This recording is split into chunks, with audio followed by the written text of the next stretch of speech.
10 বছরের হিরণময়কে আর ওর বাবাকে ছেড়ে ওর মা সুষমা অন্য এক ছেলেকে বিয়ে করে। ওর মা চলে যাওয়ার 2 বছর পরে ওর বাবা এক সুন্দরী স্বামী পরিত্যক্তা মহিলাকে বিয়ে করেন। এখন হিরণময় 2 নৌকার মাঝে পড়ে হাবুডুবু খাচ্ছে। সৎ মায়ের কাছে খুব কষ্টে আছে বাচ্চা ছেলেটা। হিরু ওর নিজের মা সুষমার কাছে গেলে ওর মা বলে, হিরু তুই তোর বাবার কাছে যা, ওখানে তুই ভালো থাকবি। সুষমা বুঝতে চায় না হিরু ওর মায়ের কাছেই থাকতে চায়। এদিকে ওর বাবার কাছে গেলে বাবা সমীরবাবু বলেন, হিরু তুই তোর মায়ের কাছে যা, ওখানে তুই ভালো থাকবি। হিরুর এই শিশু কোমল মনটা মা বাবা কেউ বুঝতে চায় না ওর মা সুষমা, যে হিরু ওর কাছেই থাকতে চায়। এখন হিরু যাবেটা কোথায়? হিরু যদি বাবার কাছে থাকতে চায় তাহলে ওর সৎ মা সমীরবাবুকে বলে, এই অপয়া ছেলে যদি এখানে থাকে তাহলে আমি থাকবো না। এইভাবে ফুটবলের মতো লাথি খেতে খেতে হিরুর দিন কেটে যায়। শেষমেশ অনেক ভাবনা চিন্তা করে একদিন হিরু ওর মায়ের কাছে অর্থাৎ সুষমার কাছে চলে যায় এবং গিয়ে বলে, মা আমি তোমার কাছে থাকবো। সুষমা কথা শুনেই সুর সপ্তমে চড়িয়ে বলে, কেন, তোর বাবা কি কিছু বলেছে? হ্যাঁ মা, অনেক কিছু বলেছে, আমি ওখানে থাকতে পারবো না মা, আমি তোমার কাছেই থাকবো। সৎমা আমাকে ধরে ধরে মারে, খেতে দেয় না একটু। মা, ও মা, আমাকে একটু খেতে দেবে মা? 2 দিন ধরে আমি কিচ্ছু খাইনি। খাবার তো আছে একটু, কিন্তু তোর এই বাবা এসে তো খাবে, কি করে তোকে এই খাবারটা খেতে দিই? দাও না মা, 1 মুঠো ভাত, আমার খুব খিদে পেয়েছে। ও যদি এসে দেখে খাবার নেই, খাবার না পেয়ে আমাকে খুব মারবে রে বাবা, তুই এখান থেকে চলে যা বাবা। মা, ও মা, দাও না মা, শুধু 1 মুঠো ভাত, আমি খিদের জ্বালায় থাকতে পারছি না, খিদের জ্বালায় মরে গেলাম মা। তুই চলে যা হিরু, আমি দিতে পারছি না। মা গো, আমায় তাড়িয়ে দিও না মা, আমি তোমার অনেক কাজ করে দেব, বাসন মেজে দেব, কাপড় কেচে ঘর মুছে দেব, তার বিনিময়ে আমাকে 1 মুঠো ভাত দাও না। তোকে কিচ্ছু করতে হবে না বাবা, তুই এখন যা, তোর এই বাবা আসবে এক্ষুনি, এসে তোকে দেখলে আমাকে খুব মারবে। তুই কি তোর মায়ের মার খাওয়া দেখবি দাঁড়িয়ে দাঁড়িয়ে? তুই আজ চলে যা, আগামীকাল আয়, তখন তোকে আমি লুকিয়ে খেতে দেব। মা, আমি তোমার পায়ে পড়ি মা, আজ একটু খেতে দাও, খেয়ে চিরদিনের জন্য আমি এখান থেকে চলে যাব, আর কোনো দিন তোমাকে এই মুখ দেখাবো না। ঠিক আছে, আজ খেতে দিলে আর কখনো আসবি না তো আমার কাছে? না মা, আর কখনো আমি আসবো না তোমার এই আঙ্গিনায়।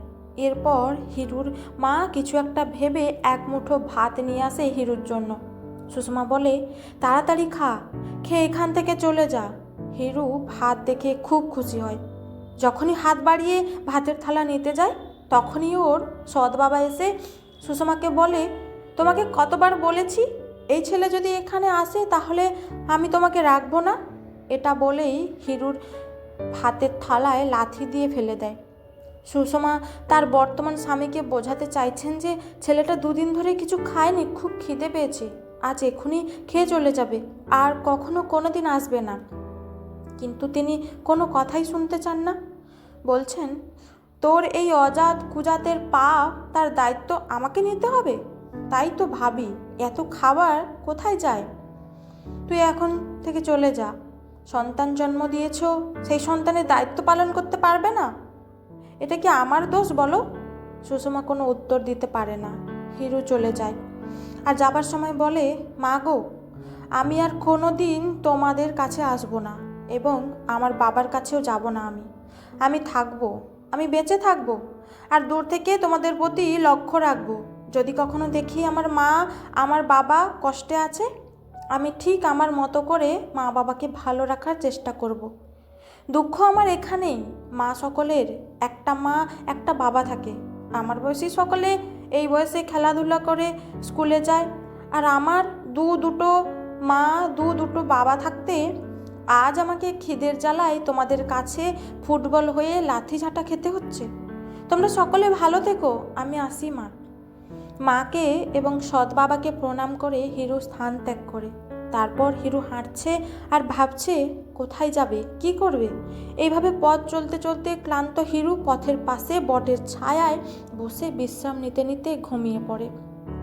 কিছুক্ষণ পরে কোনো এক অজানা মানুষ ওখান থেকে দিয়ে গাড়ি করে যেতে গিয়ে একটি বাচ্চা ছেলে, খুব সুন্দর চেহারা, পথের ধারে মলিন পোশাকে খালি পায়ে ওখানে শুয়ে আছে। কিন্তু কেন এভাবে শুয়ে আছে? কৌতূহল নিয়ে তিনি গাড়ি থেকে নেমে হিরুর কাছে গিয়ে জানতে চাইলে অভুক্ত হিরু কথা বলতে পারছে না, শুধুই কাঁদছে। এই সহৃদয় ব্যক্তি হিরুকে ওখান থেকে তুলে নিয়ে নিজের গাড়িতে বসিয়ে ওর কাছে সব কথা জানতে চায়। হিরু তখন সমস্ত কথা বলে এই অচেনা ব্যক্তিকে। তিনি হিরুকে কিছু খাইয়ে নতুন পোশাক কিনে গায়ে চাপিয়ে গাড়ি করে নিয়ে আসে তার রাজপ্রাসাদে। এই ব্যক্তি নিঃসন্তান। উনি ভেবেছিলেন ওকে খাইয়ে দাইয়ে ওর বাবার কাছে রেখে আসবেন, কিন্তু ওনার স্ত্রী সব কিছু শুনে বললেন, হিরণময় আমার কোলে থাকবে, আমার বুকের ভেতরে ওর স্থান বলেই হিরুকে জড়িয়ে ধরে আদর করেন। হিরু তখন বলে, তুমি আমার নতুন মা হবে? ভদ্রমহিলা বলেন, আমি তো তোর মাই রে বাবা। নিষ্পাপ হিরুর আবার প্রশ্ন, নতুন মা? তুমি আমাকে মারবে না তো আমার সৎ মায়ের মতো? তুমি আমার নিজের মায়ের মতো কখনো খেতে না দিয়ে তাড়িয়ে দেবে না তো নতুন মা? ও নতুন মা বলেন, তোর কোনো ভয় নেই বাবা, আজ থেকে আমিই তোর মা, তোর সমস্ত কিছুই থাকবে আমাকে ঘিরে, আমার সব কিছু তোকে নিয়ে বাবা। শুরু হলো হিরু নতুন জীবনের নতুন অধ্যায়। জন্ম দিয়ে বুকের দুধ খাওয়ালেই মা হওয়া যায় না। জন্ম দেওয়া অনেক মায়েরাই বর্তমান সময়ে তাই নিজের বাচ্চাকে ফেলে নিজের কামনা চরিতার্থ করতে অহরহ এমন কর্ম করে চলেছে এই সমাজে। তারা মায়ের মতো পবিত্র সম্পর্কের কলঙ্কে নেই।